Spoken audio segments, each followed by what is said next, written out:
Weeks ago, I shared how to make that buttery soft pandesal. Thank you to all my lovelies in this community who tried it out. Tita Dancing from Manila, Matwa Fuentes from Singapore, Val Christe from Marion, Illinois, Lei Sian from Romeoville, Illinois. Thank you for trying out my recipe. You guys inspire me to work harder, and today is no exception. I'm excited to share with you, and I'm talking about ultimate soft, creamy, and cheesy. You know what I'm talking about, right? Yes, it's ensaymada. Welcome to Skip to Malou, Cooking with a Philippine Accent. Before I proceed, yes, if you could click on that subscription button together with that notification bell so that you get notified every time I post. And you better stick with me for the next few minutes because we will make the best ensaymada yet. Tara, let's, mga bagets! So today, ensaymada, that sweet, soft Filipino bun that's usually slathered with butter frosting and cheese. An ensaymada that is a cross between a bread and a pastry. So after a series of ensaymada experiments and gaining 5 pounds in the process, I'm happy to share with you a recipe that I worked so hard for. The recipe infuses an intriguing technique called Tangzhong, used in making those soft Asian buns. So we are using the TANGZHONG method as our starter. And essentially, we're just making a milk roux by adding water and milk.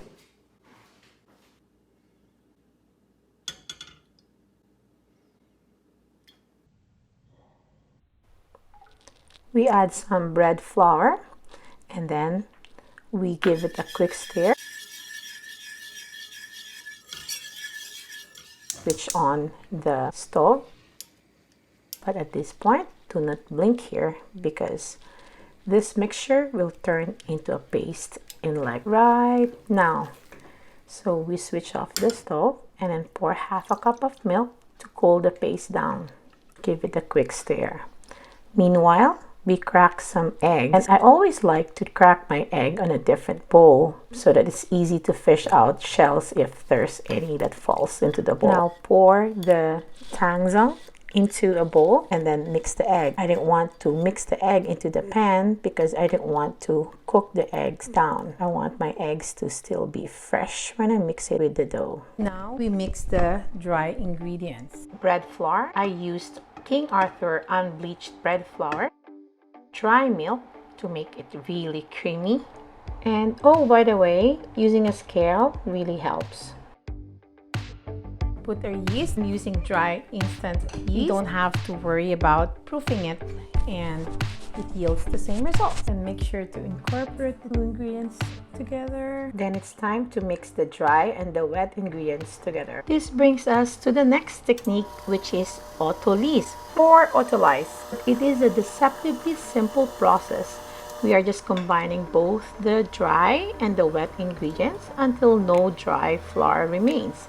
Note, we're not kneading the dough yet. Autolyse or Autolyse is a technique that is usually introduced in bread making, and it delivers a dough that's easier to work with and shape and better texture and flavor too. As soon as there are no visible dry ingredients, we let the dough rest for 20 to 30 minutes. Okay, Google, set timer for 20 minutes. So, see you in a bit. And we're back. Okay, Google, stop. 20 minutes is up. This is how it looks like. So now we proceed by mixing salt and sugar. So 1 teaspoon of salt. Now let's put the sugar. And I'm putting 8 tablespoons of sugar. You might think that's a lot, but this is an enriched bread. So slowly you begin to knead it, and then as soon as you know that salt and sugar has incorporated with the dough, we increase the speed and wait for it until it becomes smooth.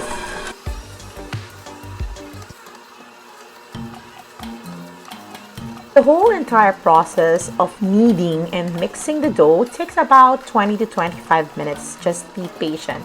Make sure though that your stand mixer is secured on the table. It's not gonna fall off the ground because that's gonna be #ouch. We continue to do this until the dough completely pulls away from the sides and forms like a ball, like so. And at this point, we're ready to add some more goodness, and that is butter. And I want to add my butter 2 tablespoons at a time. Now, since I'm working with cold butter, because cold butter is ideal for a dough that has worked so hard, I'm prepping it like this.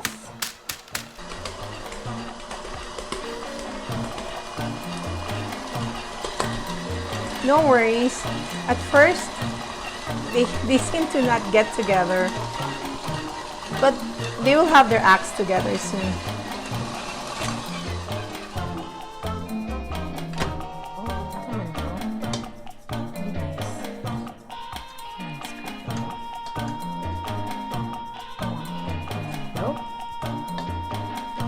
Then they party again. Oops. First we have to put it up. While they party, let's grease our bowl, and I'm using the wrapper of the butter to do that. And when the dough pulls away from the side, it's time to check. Another trick to make sure that our dough is ready for proofing is that we do the window pane test.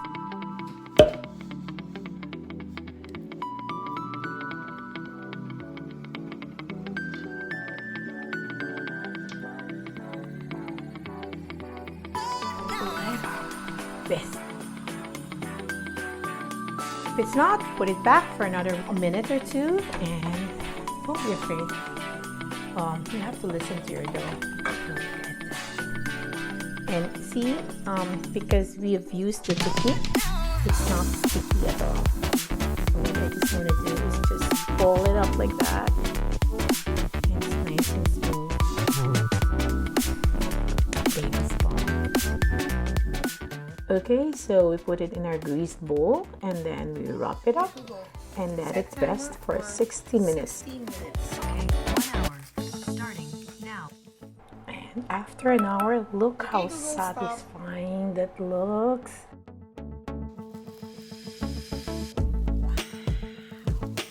Look how jiggly that is.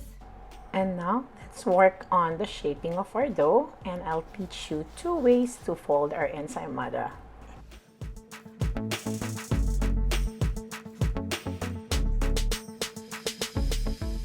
Now let's divide the dough into 2.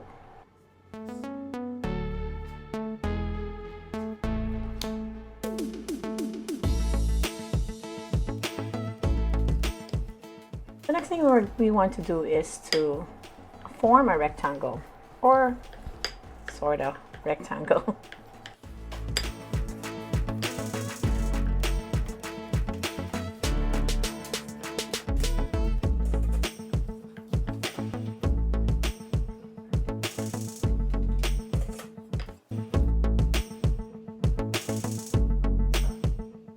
Now let's fold it into 3 like a business letter.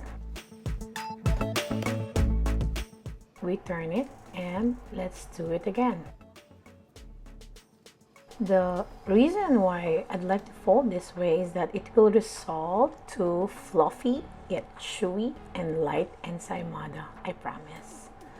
Your work will be rewarded.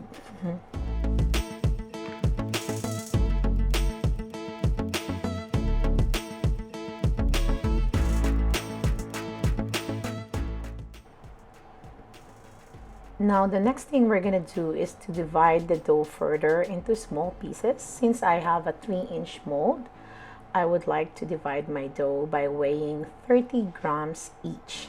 And see those fold? That will be the chewy, lighter ensaymada that you'll have. So let's get our handy dandy scale, and let's measure 30 grams or thereabouts for each ensaymada.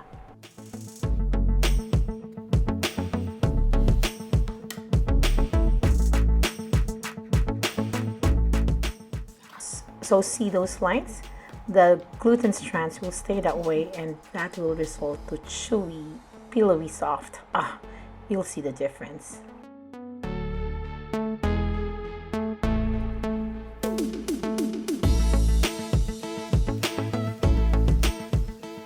The first way to shape it is shaping it like a ball. What it takes is the circular motion using your claw, and the motion should be big.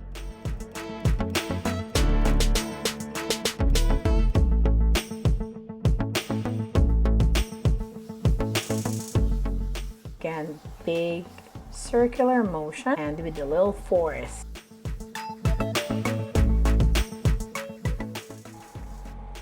The other way to fold it is the classic way of shape of ensaymada, which is actually there's like a knob on top. So here's how I do it. First, with the ball, you form like a snowman, and then bore a hole, and I insert that head of the snowman into it, and voila, look how it sits nicely in my tin mold.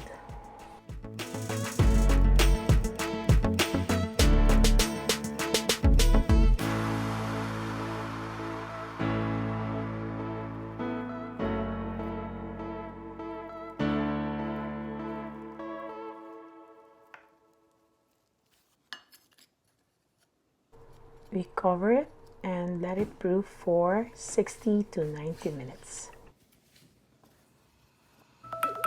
Okay, Now Google, let's stop. brush some egg wash. Egg wash equals 2 tablespoons of water plus 1 egg beaten together.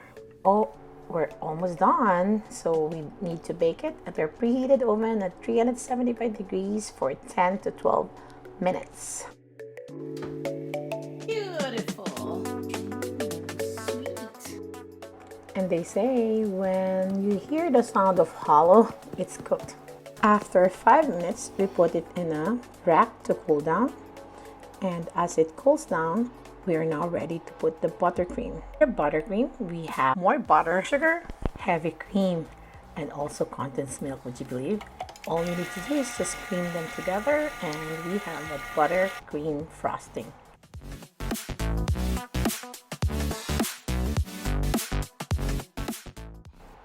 And of course, to complement the buttercream, we put cheese, and I used Edam cheese to mimic that of queso de bola back home.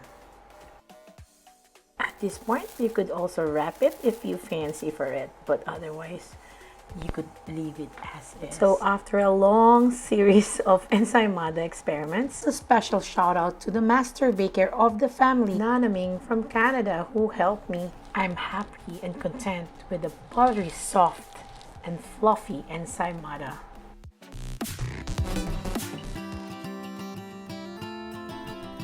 You're like biting into a cloud. Sorry, I can't help but feel it. This is the best. You know why? Because it's made out of so much love. Give this recipe a go and please comment down below if you did it. I hope you have subscribed. Thank you for watching. This is Malou saying, that's a wrap!